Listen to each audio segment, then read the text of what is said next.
चहा तर सगळ्यांनाच आवडतो, परंतु पावसाळ्यात आणि हिवाळ्यात गरम गरम फक्कड मसाला चहा जर मिळाला तर त्यापेक्षा सुख दुसरे कुठलेच नाही। तर आजच्या व्हिडिओमध्ये आपण असाच आयुर्वेदिक चहा मसाला घरी कसा बनवायचा आणि या मसाल्याचा वापर करून बाहेर ढाब्यावर किंवा टपरीवर जशा प्रकारचा चहा मिळतो अगदी तसाच चहा घरी कसा बनवायचा हे आपण बघणार आहोत। हा चहा मसाला तुम्ही एकदा बनवून ठेवला की 2 महिने आरामात टिकतो, पण त्याहीपेक्षा जास्त दिवस टिकतो, पण त्यानंतर त्याचा स्वाद थोडासा कमी होतो। चला तर मग रेसिपीला सुरुवात करूया।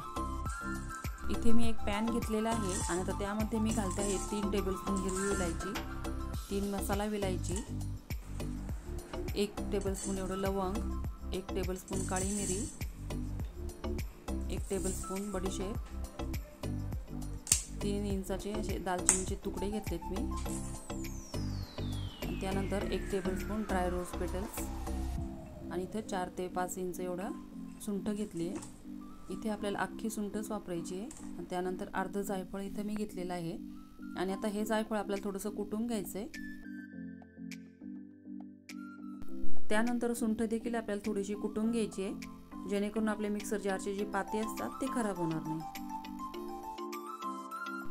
आता हा पॅन आपल्याला गॅसवर ठेवून फक्त 1.5 ते 2 मिनिटांसाठी लो टू मीडियम फ्लेमवर फक्त हे मसाले गरम होईपर्यंतच याला गरम करून घ्यायचे।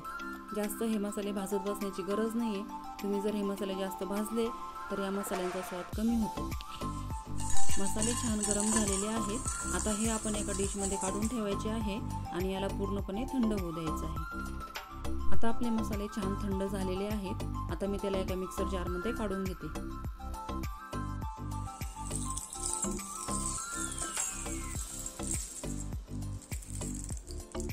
इथे खूप महत्त्वाची टिप आहे की आता हे मसाले आपल्याला थोडे जाडसर म्हणजेच ओबडधोबड वाटून घ्यायचे आहेत। इथे आपल्याला ह्याची एकदम फाईन अशी बारीक पावडर करायची नाही आहे। तुम्ही इथे बघू शकता अशा प्रकारे मी याला जाडसर वाटून घेतलेलं आहे। तुम्ही जर हा मसाला जास्त बारीक वाटला तर ज्यावेळेस कपमध्ये आपण चहा गाळत असतो त्यावेळेस चहाबरोबर या मसाल्याचे कण देखील गाळले जातात आणि मग नंतर कपमध्ये चहाच्या वरती या मसाल्याचा एक तवंग तयार होतो जो की बघितल्यानंतर हा चहा आपल्याला प्यावासा वाटत नाही।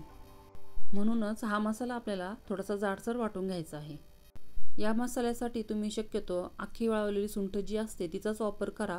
बाहेरच्या रेडीमेडचे सुंठ पावडरचा वापर करू नका, कारण ती खूप बारीक दळलेली असते, त्यामुळे ती इझिली गाळणीतनं गाळली जाते आणि चहावरती त्याचा एक तवंग तयार होतो। इथे आपला खूप हेल्दी असा चहा मसाला तयार झालेला आहे। आता हा चहा मसाला वापरून चहा कसा बनवायचा ते आपण बघूया। इथे मी चहाच्या भांड्यामध्ये 2 कप दूध घेतले आहे। तुम्ही इथे अर्धे दूध आणि अर्धे पाणी देखील घेऊ शकता। त्यानंतर यामध्ये मी 3 चमचे एवढी चहा पावडर घातली आहे आणि त्यानंतर 3 चमचे एवढी साखर देखील घातलेली आहे। इथे साखरही तुम्ही तुमच्या आवडीनुसार कमी अधिक घेऊ शकता। इथे मी 2 कप चहा बनवत आहे। आता आपल्या चहाला उकळी आलेली आहे आणि तुम्ही बघू शकता आत्ताच किती छान कलर दिसत आहे। आता हा चहा आपल्याला आणखी 1 मिनिटासाठी उकळू द्यायचा आहे।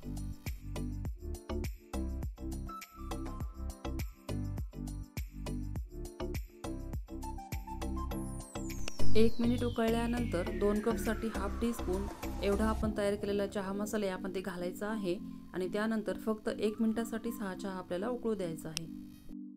ढाब्यावर टपरीवर मिळतो अगदी तसाच फक्कड आपला इथे चहा तयार झालेला आहे। बघूनच प्यावासा वाटतंय ना।